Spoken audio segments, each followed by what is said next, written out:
bridge those gaps. Thank you very much. I think when I ran, how much time do we have for this? 2 minutes. Okay. When I ran 4 years ago, I think I had a picture of myself on the bridge. How do we bridge the gap? And I still think there's some level of a gap between the neighborhoods and downtown. I don't want to look at my campaign, our campaign, my governing as the downtown and neighborhoods being mutually exclusive. I've always said that downtown, I've been called downtown centric, but downtown is the centerpiece, and I think all good things emanate from the downtown and go into the neighborhoods. We are doing a lot of things. I have been working, and that's the beauty of being an incumbent. We have been working on the North Trail. We are going to start working on what I think is the stepchild of the city, which is the Rosemary District. We are front and center about working on getting businesses down to the North Trail. We don't forget St. Armand's. We just passed a parking situation up there. We listened to the neighbors. We listened to their unique problems up there and relaxed the parking. We are taking neighborhoods, and we'll probably get into the sound ordinance later, and I'll talk more about that. I do not want there to be a rift. Every decision I make, I want everybody involved in it. We just made a wonderful, I think, compromise with Laurel Park, with the Laurel Park overlay. A lot of people feel it was too much of a compromise on development over there. I think that's a good thing. I have my eyes as at large, not only on our centerpiece, but all the other neighborhoods, and there's a lot going on right now. Was that a warning? I'm sorry. As I say, when I'm in the seat right now, I've voted on a lot of things that have benefited neighborhoods. That's the beauty of the incumbency. I think that when you go in, you will promise things for different neighborhoods. We need to be real careful on getting on the edges, because when you get up there, you need to look at the center. You need to govern from the center. Thank you. Every candidate will have a first, every candidate will have a last. Mr. Tyson, you have been quoted as saying that the city needs to carry through on its promises to fund pensions for city employees, including those promised to the police.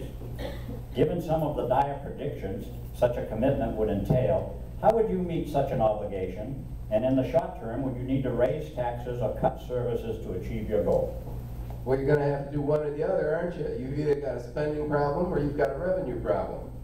I certainly would want to go first at the spending problem. You know, we've got 45 people in the city government who have spending authority of $49,999.99, 1 penny short of $50,000. They have spending authority per line item 45 people. And there's no limit to the number of line items they can have. So, if they want,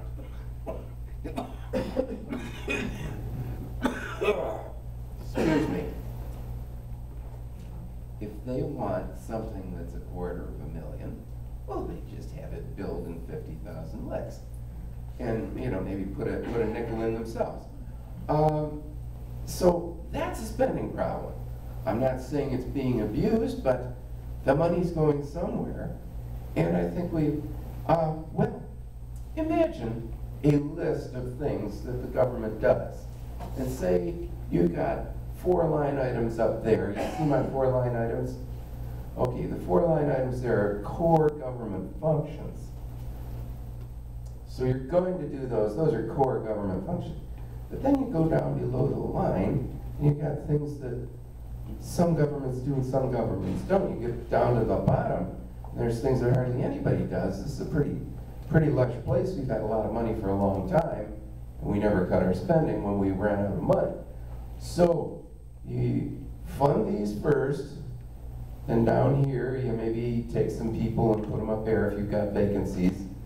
But you might have to go for a few years with, well, less services. But you don't cut the most important services, you cut the ones that don't much matter. Thank you. Our next candidate, Ms. Chapman. You have stated that the neighborhoods are under attack. What leads you to believe there are attacks taking place, and what strategies would you propose to halt the attack or attacks? First of all, we're one community, but we are under attack because even certain candidates here go out on a campaign trail and say that in 6 months the neighborhood association will be ended if they're elected. So, and there is a campaign that says that it's just a few people who are running our government, and those are the neighborhoods.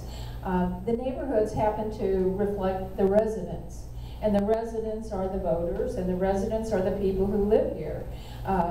That's what the attack is, and it's a very concerted attack. We're often accused of being NIMBYs when we're concerned about neighborhood development that will affect our peace of mind or our peaceful enjoyment of our property. That's what I say under attack. In the past, we as neighborhoods have tried to meet with the development community and make compromise.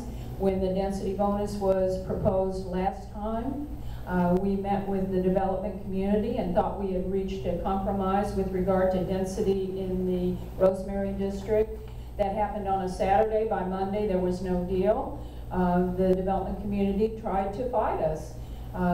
We tried to defend ourselves, and when we defended ourselves all the way up to the Department of Community Affairs, we won. We didn't want it to be a win-lose. It just happened to be that that group of people fought us and chose to think that they could win. Elected mayor has been proposed by out-of-town interests several times, and the funding of elected mayor has always been more than half from outside of the city. We in the city have rejected that 3 times. It's coming up again. We need to really look at these things and say, we would like to work together. Why don't you want to work with us? Thank you. Mr. Lumpkin, you have said that the city cannot cut its way out of its fiscal problems, but must implement a grow the tax base plan. What specifically would you include in this tax base plan, and who is most likely to feel this growth of revenue through taxes the most? Thank you. As you said, I've said many times, I believe that we have to grow our way out of our financial problems. We obviously are going to have to do some things in the short term, but this next commission better have the art of the long view. We better be able to see the big picture as well. I saw some numbers the other day that came up at one forum. They're all running together about how much business contributes to the tax base and how much residents. And truly, most of our taxes come from residential, which to me, I believe 75% to 24%, something to that effect, which says that the residents are bearing the burden of paying taxes. To me, in my mind, says it's even more of an argument for me that we need to grow more to ease the burden off of the taxpayers. Now, that's probably a short-term and a long-term answer. I believe we have to be intentional about growth. I believe we need a commission that will literally invite people to invest in our city. And that doesn't mean grow willy-nilly, but I do believe we must be intentional about growing to take the burden off of the taxpayers. I'm not a businessman. I don't own property downtown, but I am a pastor who's had to give out money to members over the last 2 years like never before. We've had more people who requested membership aid because they don't have jobs. And so, but that's why I am foreseeing business and ultimately jobs to help our taxpayers. And I believe that's one part of the step. And I believe it's going to be a big step, but we need to run more efficiently where we can in the short term. The police department needs to run more efficiently, and I'm confident so far that we have a chief of police who's going to be able to do that and bring the enthusiasm and the energy that we need to lead our police department, not only in law enforcement, but in budget as well. So there are a lot of steps, but I believe that's a big key. So I want to see us grow, and that means growing smartly. Not at the expense of neighborhoods. We have a comprehensive document that says how our city ought to grow. That's our Bible. I don't believe we should disregard that, but I believe that we can find growth that is going to fit Sarasota. We love who we are. We're not trying to be Fort Lauderdale or anybody else. We're comfortable with who we are, but we need to find growth that fits us. Thank you. Thank you. Mr. Dorfman, you have stated that the city must consider privatization of certain city services in order to address In part, it's fiscal problems. Specifically, what services do you believe should be privatized, and how do you anticipate that this will lead to a cost-effective and cost-efficient service? Thanks, Peter. I think there are a lot of areas for privatization. I think there are some areas for consolidation with the county. In terms of privatization, just to give you a sort of a quick snapshot of what a privatization would be like, take our Van Wezel Center for one thing. The Van Wezel is run by the city. It is purported to be making money right now. For many, many years it didn't make money. I've been in the entertainment business my entire career. I've worked with many, many different groups that run these types of operations. If we were to privatize the Van Wezel, I think we could do a number of things. Number one, we would take the risk of running that facility and the possibility of a loss. We would take that out of the equation. If we were to do a deal with a private management company, basically we would do a deal that would allow the Van Wezel, that the private management company would guarantee a certain amount of income that would come to the city. This is guaranteed. They would also guarantee that the city would not be at any risk for the downside of running the Van Wezel. We would also let the management company put in employees that would not have the same benefits. Right now you've got city employees there that have a very rich benefits package. I think if we put in other employees that would not be subject to that package, there'd be further savings. In addition, one of the complaints we have about the Van Wezel right now is many of our cultural institutions, the ballet, the opera, etc., are paying the same rate to rent the Van Wezel that somebody who comes in from the outside, that Crosby, Stills and Nash pay, or Sheryl Crow pay. I think in any kind of deal we would do with a management company for the Van Wezel, we would stipulate that our cultural institutions, our nonprofit cultural institutions that reside here, would get a preferred rate at the Van Wezel. They have complained about this for a long time. That is one example of privatization that would be beneficial to the city. Thank you. Ms. Holland, you have been on record as supporting an enhanced administrative approval process whereby city staff would have greater latitude in approving certain projects. Why do you support this notion, and what do you say to those critics that say such an enhancement would leave the people out of the process?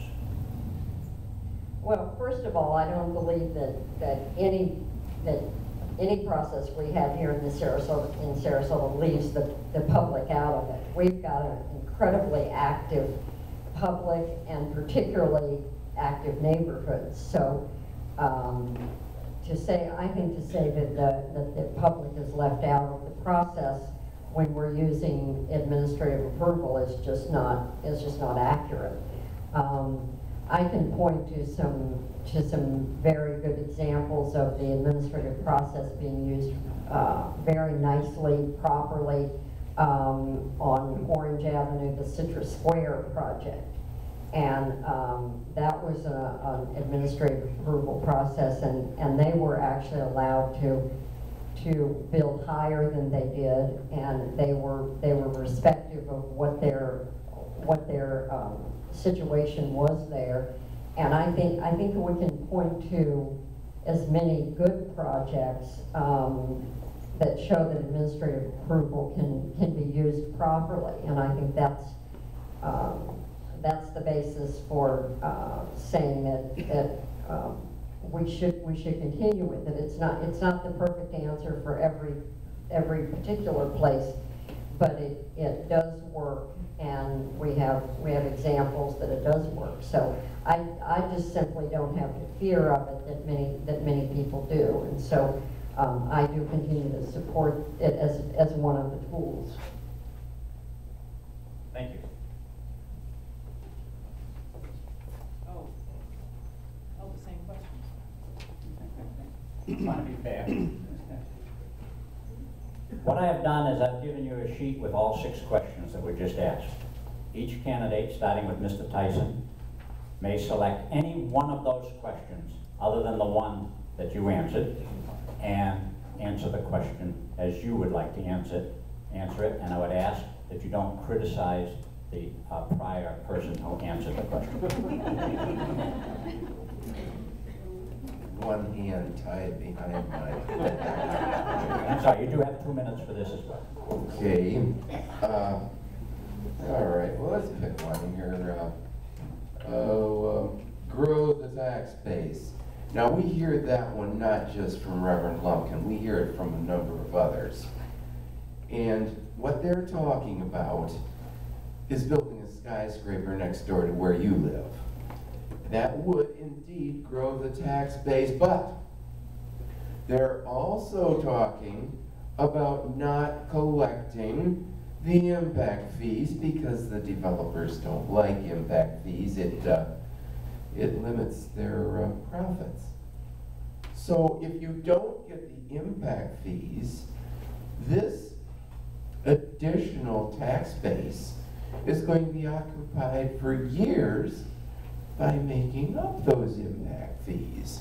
It might, as a matter of fact, the building might be torn down before it ever breaks even. And we've seen a building torn down here that wasn't 20 years old. And it's a nice field of little stubble weeds out there right between the Ritz-Carlton and the Hyatt. It was called the Quay, and now it's weeds. So I definitely think we have to pay our way right out front on all development. If somebody builds something, they have to pay its impact fees right then and there, and then we won't have any of these issues of, oh my goodness, we don't have any money for this or that or the other thing. We need to have, excuse me, we need to have money for the things that the buildings are going to cost us. Thank you.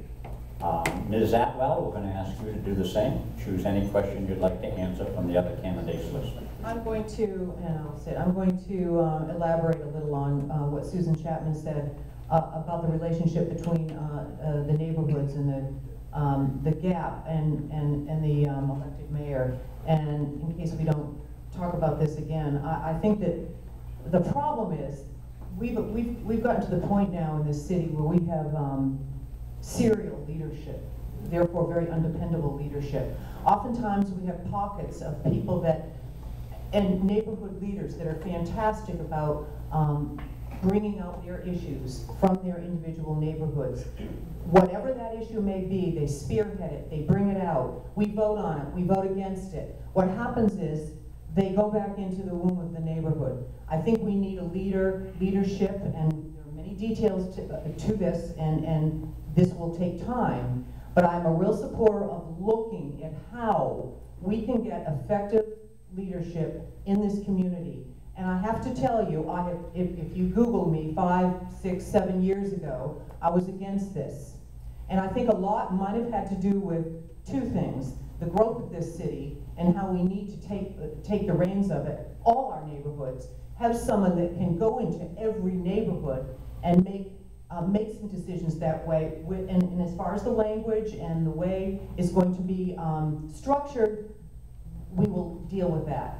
But we need to look at who is going to come in, represent all of us, instead of this inconsistent leadership. These people are great who come out, and we look at what they want to do for their neighborhood. But we've got to have someone that will bring it all in. And the fact that and that's a warning. Okay, I've been mayor for 2 years. I have to tell you, that's one of the second reason why I came around. I've been up in Tampa. I've been all over the place. They don't know how I was elected. They love having the mayor of Sarasota come and represent them. And the speaking engagements and the relationship building. This is what it's all about. We're at that level. I think the community demands it and deserves it. Thank you. Thank you. Mr. Lumpkin. I think I'm going to probably end up responding a little bit to Ms. Atwell and Chapman. They kind of go together. From the time I got in this race, I've rejected the notion that I had to either be a neighborhood candidate or a business community candidate. I'm a candidate for Sarasota. My loyalties are this: the economic prosperity of Sarasota, and what's going to enhance the livability of our neighborhoods. Me and my wife live in the Indian Beach Sapphire Shores neighborhood, and the Yummy House and the Walmart neighborhood market has made my neighborhood more livable. I love having services there, and they've come in a way that's helping our local economy, but not disrupting our neighborhoods. And I reject that you have to choose between the two, and so I'm a bit concerned about the culture that pits neighborhoods against development. I don't think it needs to be that way. I don't think it needs to be that toxic. I think we both need each other. We need to grow so that individuals in my church can get jobs. And even some of the drug dealers that I've met who don't want to do that but need jobs. I believe if we have a strong economy, then our city is going to grow in so many ways. And so that's where my loyalties are. No matter who does it, whether it's Walmart or not, I'm concerned about what's going to be good for the prosperity of this city and what's going to make our neighborhoods great. Sarasota is a charming place. Our neighborhoods have their uniqueness, which we ought to preserve, and we want them to prosper as well. Thank you. Thank you. You know, I finished ahead of time, so do I get that time added on? No, you don't. Nice try, Paul. Ms. Chapman. I want to talk about administrative site plan approval. We had at the planning board last night a long discussion on that with regard to the North Trail Overlay District. And one of the planning board members started with the analogy, you don't know how hard it is to develop. It's just like if you're pregnant and you have never had a baby, you don't know how painful it is. And so we had this long discussion about who was pregnant and who had just had a baby.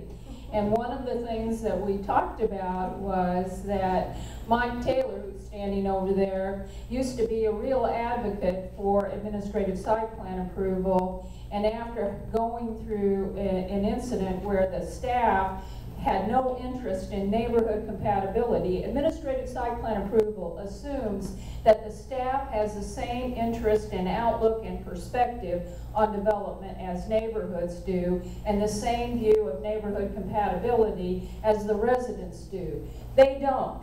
They have a different attitude, as does the development community.